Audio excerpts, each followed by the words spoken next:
Morning हम thermodynamics second वाला lecture start करेंगे। इससे पहले हमने थर्मोडायनेमिक्स फर्स्ट पढ़ा, जिसमें हमने फर्स्ट लॉ ऑफ थर्मोडायनेमिक्स पढ़ा।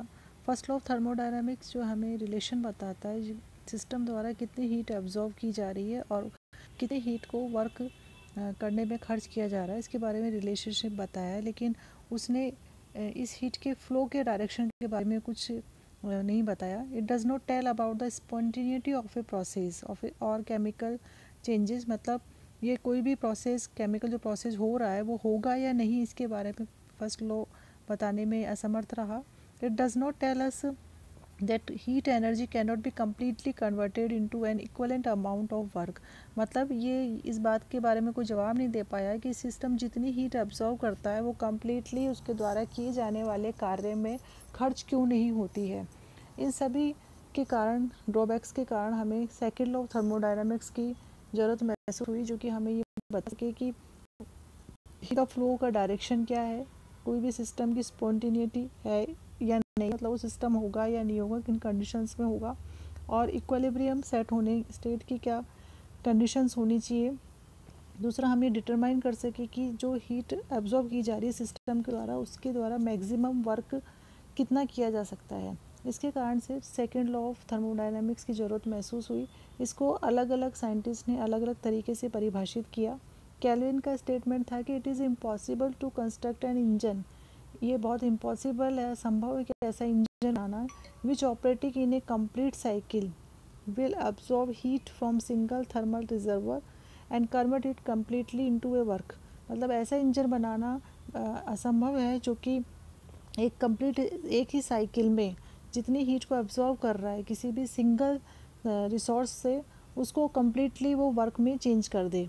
क्लेसियस का स्टेटमेंट था, it is impossible to drive a cycling operating device to transfer energy in the form of heat from a low temperature body to a high temperature body, मतलब ऐसा engine बनाना असंभव है जो कि एक सिंगल साइकिल में अपनी हीट को ट्रांसफ़र कर दे लो टेम्परेचर कम तापमान वाली बॉडी से हाई टेम्परेचर हाई तापमान वाली बॉडी को। प्लांक का स्टेटमेंट भी था कि it is impossible to construct a device, ऐसा कोई भी डिवाइस बनाना असंभव है that will work in a complete cycle, जो कि एक कम्प्लीट साइकिल में कन्वर्ट कर दे हीट को वर्क में without making any change in the surrounding, जो कि सराउंडिंग में किसी भी तरीके का चेंज किए बिना सारी एनर्जी जो भी हीट एब्जॉर्ब की जा रही है उसको कम्प्लीटली वर्क में कन्वर्ट कर दे। अब स्पॉन्टेनियस और इरिवर्सिबल प्रोसेस क्या होते हैं?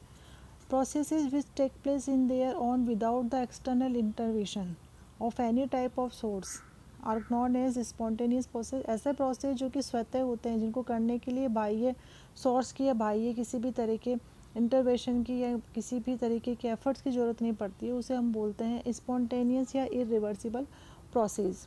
जैसे heat flow spontaneously from a hot reservoir to a cold reservoir, मतलब हीट का फ्लो किसी भी गर्म तापमान वाले सोर्स से ठंडे तापमान वाले सोर्स की तरफ हीट का फ्लो अपने आप ही होता है, उसके लिए किसी भी एफर्ट की ज़रूरत नहीं पड़ती। जिससे वाटर फ्लो होता है अपने आप from a higher level to lower, मतलब वाटर को ऊपर वाले लेवल से लोअर वाले लेवल तक गिरने के लिए किसी भी प्रकार के प्रयास की ज़रूरत नहीं पड़ती, वो स्पॉन्टेनियसली होता है।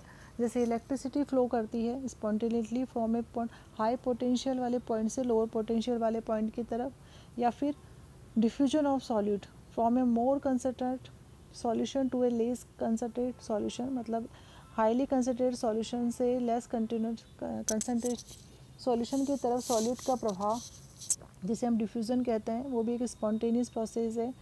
Gas expand spontaneously from a region of high pressure to region of low pressure, gas या एयर का हाई प्रेशर से लो प्रेशर की तरफ प्रभाव होना भी एक स्पॉन्टेनियस प्रोसेस है। Conversion of heat into work, ये हमने पहले भी पढ़ा था। इन एन आइसोथर्मल प्रोसेस, हम जानते हैं कि आइसोथर्मल प्रोसेस में जो टेम्परेचर होता है वो नहीं चेंज होता, यानी कि delta T is equal to 0 होता है। Heat is converted in equal amount of work, इसका मतलब क्या हुआ कि यहाँ पे जो हीट है वो इक्वल अमाउंट ऑफ वर्क में चेंज हो रही है। Such a process is compared with a change in the state of system, तो इस कंडीशन में क्या होगा, उसके स्टेट में चेंज होगा, यानी कि उसका वॉल्यूम चेंज होगा। When A gas heat absorb करेगी तो certain amount of work is obtain from the expansion. उस गैस को एक्सपेंड होने के लिए, गैस के प्रसार को होने के लिए कुछ वर्क करना पड़ेगा सिस्टम के द्वारा। This only a part of the heat absorb by the system is utilize in the work.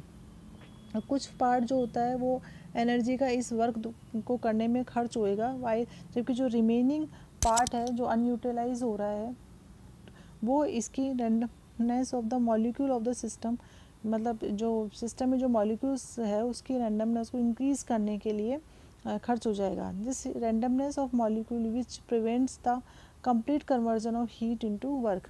और यही जो रैंडमनेस है मॉलिक्यूल्स की, जो हीट के लिए हीट की ज़रूरत होती है इसके लिए, उस यही जो है वो कंप्लीट जो एब्जॉर्ब हीट है उसको वर्क में चेंज होने से रोकती है। Carnot cycle, the extent to which heat can be changed into work can not be explained. A cycle process known as Carnot cycle, मतलब जिससे एक ऐसा साइकिल जो हमें बताता है कि कितनी हीट जो है वो वर्क में चेंज हुई है, या कंप्लीट हीट या कंप्लीट वर्क एक साइकिल में कितना एक इंजन के द्वारा किया जाता है, ये सब हमें कार्नोट साइकिल बताता है। जैसे कि हमने प्रेशर और वॉल्यूम की कार्नोट साइकिल में प्रेशर और वॉल्यूम, हमने एक सिस्टम लिया, एक सिलेंडर लिया जिसमें कि गैस, हमने आइडल गैस भरी हुई है और उसको टेम्परेचर पे रखा। सबसे पहले हमने उसको T2 टेम्परेचर पे रखा, मतलब ऐसे सोर्स से कनेक्ट कर दिया रिजर्वर से जिसका टेम्परेचर T2 है।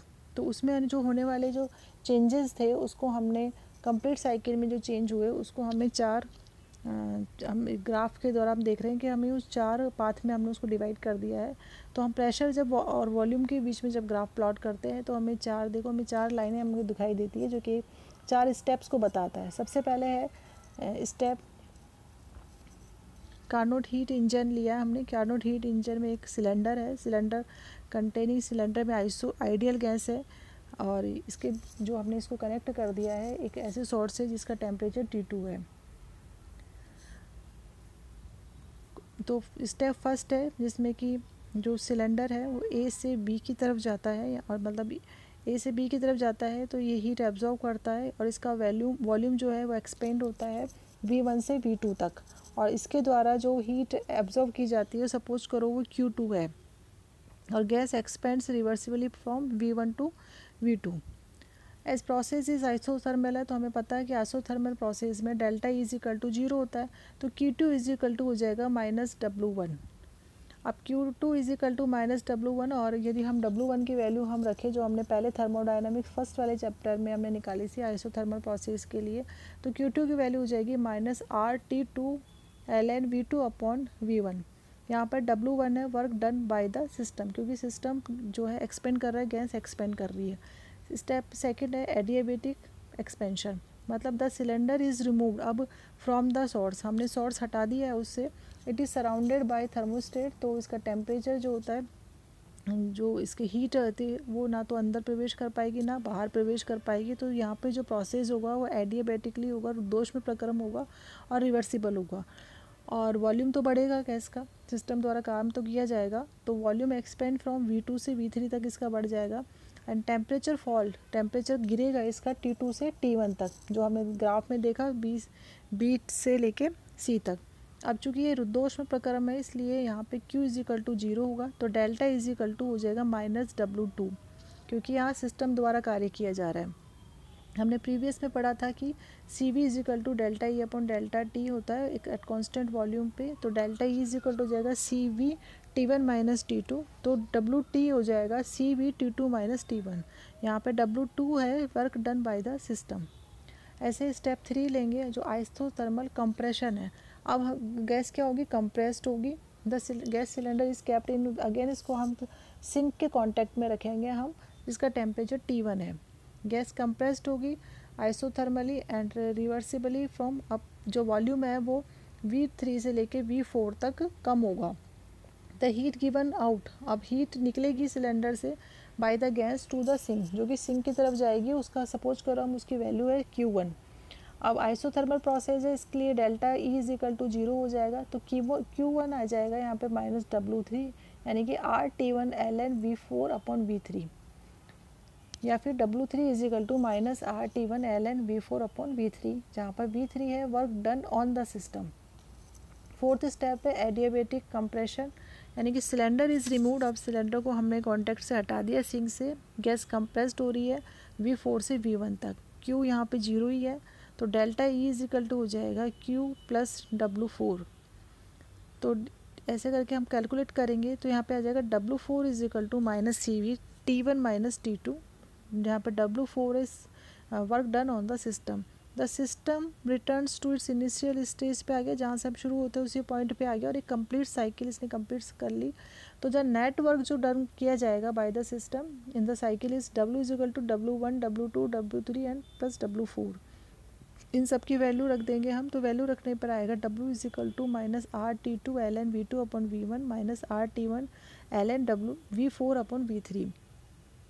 हमने रुद्धोष्म प्रक्रम के लिए हमने रिलेशनशिप पढ़ा था कि TV की power gamma minus 1 is equal to constant होता है। तो इसको हम रखने पर हमें मिलेगा V2 upon V1 is equal to V3 upon V4। इस रिलेशनशिप को अगर नेटवर्क में रख दिया जाए तो हमारे पास जो नेट W आएगा, वर्क आएगा, वो आ जाएगा W is equal to minus RT2 minus T1 ln V2 upon V1। इसी तरीके से जो net heat absorb in the complete cycle, जो हीट एब्जॉर्ब की जाएगी वो सपोज करो Q है, तो Q इज इक्वल टू हो जाएगा Q2 प्लस Q1। इसमें हम Q2 और Q1 की वैल्यू रखने पर हमें जो कंप्लीट Q है वो आ जाएगा। अब हम देख रहे हैं कि जब हमने यहाँ वैल्यू रखी तो हमने पाया कि सब कैलकुलेट करने पर T2 minus T1 upon T2 is less than 1। That means some part of the absorbed heat Q2 is converted into work और rest of the heat is given to the sink at lower temperature। जब हमने इसको calculate किया तो हमने पाया कि जो T2 minus T1 upon T2 था वो एक से कम आ रहा है। डैट मीन्स क्या हुआ है कि जो कुछ पार्ट जो एब्जॉर्ब हुआ था हीट का वो तो वर्क में कन्वर्ट हो गया, जबकि कुछ पार्ट जो होता है सिंक जिसका एक लोअर टेम्परेचर पर था उसके टेम्परेचर उसको दे दिया, उसकी हीट को बढ़ा दिया, उसके टेम्परेचर को बढ़ाने में खर्च हो गया। Efficiency of heat engine, the fraction of absorb heat, कितना फ्रैक्शन हीट का इंजन द्वारा वर्क में कन्वर्ट किया जा रहा है उसको हम एफिशिएंसी ऑफ हीट इंजन बोलते हैं। इसे हम ईटा से शो करते हैं। ईटा इक्वल टू होता है W अपॉन Q2 और इसकी वैल्यू अगर हम रखें तो यह आ जाएगा T2 minus T1 upon T2, यानी कि eta is equal to T2 minus T1 upon T2। यदि इसकी value depend upon the temperature of source and sink, यदि इसकी वैल्यू 1 से कम है या 100 से कम है, मतलब कम ही होती है, 100% तो किसी की भी नहीं होती हीट, मतलब 100% होने का मतलब है कि हीट इंजन ने जितनी हीट एब्जॉर्ब करी है उसको कार्य में परिवर्तित कर दिया, जबकि ये संभव नहीं है। इसलिए एफिशिएंसी हमेशा 1 से 100 से कम ही होती है। Net heat absorb by the system हो जाएगा Q2 माइनस Q1। तो from first law of thermodynamics W is equal to Q2 minus Q1 हो जाएगा। अगर इसकी वैल्यू हम यहाँ पे रखेंगे तो ईटा इज इक्वल टू हो जाएगा Q2 minus Q1 upon Q2 is equal to ये T2 minus T1 upon T2 भी है, तो इसको सॉल्व करने पर हमारे पास आ जाएगा Q1 upon Q2 is equal to T1 upon T2। Carnot theorem क्या कहता है? State that all the reversible engine working system between the same two temperature of the source, यदि कि दो सोर्स जिनका टेम्परेचर सेम है उसके बीच में जितने भी रिवर्सिबल इंजन काम करते हैं वो इक्वली एफिशिएंट होते हैं, whether may be the working substance, चाहे उनके बीच में वर्किंग सबस्टेंस कुछ भी हो, जिसको हम बोलते हैं Carnot theorem. Thermodynamic scale of temperature of scale does not depend upon the properties of the substance, मतलब किसी भी सबस्टेंस का टेम्परेचर उसकी प्रॉपर्टी पे डिपेंड नहीं करता है। Such a scale is known as, जिसको हम बोलते हैं थर्मोडायनामिक स्केल ऑफ टेम्परेचर। जैसे let us consider a reversible heat engine and a reservoir at low temperature on empirical and on an any empirical scale, जैसे Q1 is equal to heat withdrawn from the reservoir, कितनी heat withdraw की जा रही है reservoir से वो है Q1, और Q2 है heat flows from the reservoir at high temperature, और कितनी हीट रिजर्वर से हाई टेम्परेचर पे निकल रही है Q2 वो है।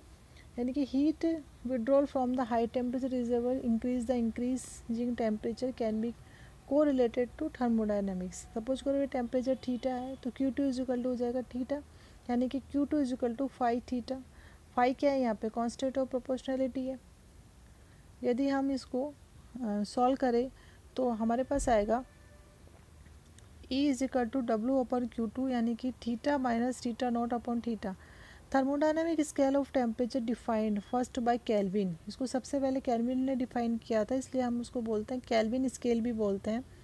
इसको हम फंडामेंटल स्केल भी बोलते हैं टेम्परेचर की। At which total heat absorb from source is converted into work, no heat is rejected to sink.